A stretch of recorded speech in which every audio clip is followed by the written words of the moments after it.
Mercoledì 18 maggio, alla Corte Benedittina di Legnaro, si è discusso del piano regionale per l'agricoltura biologica, risultati, valutazioni e prospettive. Il progetto è rafforzare e sviluppare una tendenza già in evidente crescita, quella dell'agricoltura biologica. I mezzi per verificare e sondare in modo preciso e puntuale gli sviluppi di questo settore sono molteplici. Si comincia con il biostudio, un'indagine sulla struttura economico-produttiva della zootecnica biologica veneta e con una ricerca bibliografica sul biologico.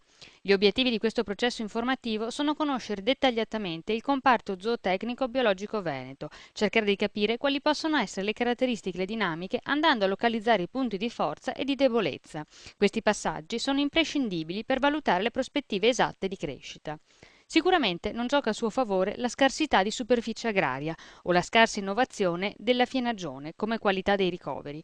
Questo determina una domanda che per alcuni versi è ancora modesta oppure incostante. Giocano invece un ruolo di eccellenza la rapidità con cui si passa dalla trasformazione alla commercializzazione, oppure il rafforzamento e la valorizzazione della tipicità regionale.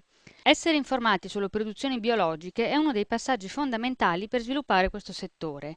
Nasce anche per questo motivo il sito BioVeneto. L'ambizioso progetto è mettere in contatto operatori e consumatori, segnalare le aziende pilota nel territorio e facilitare la comunicazione tra tutti coloro che sono interessati alla filiera del biologico. Il consumatore trova sempre di più all'interno di quelli che sono gli spazi dove può in pratica reperire questi prodotti la possibilità appunto di valutare quella che è una scelta che oggi sempre di più viene in pratica presa in considerazione all'interno di quella che è una qualità di vita che si pone in termini qualitativi diversi da un tempo.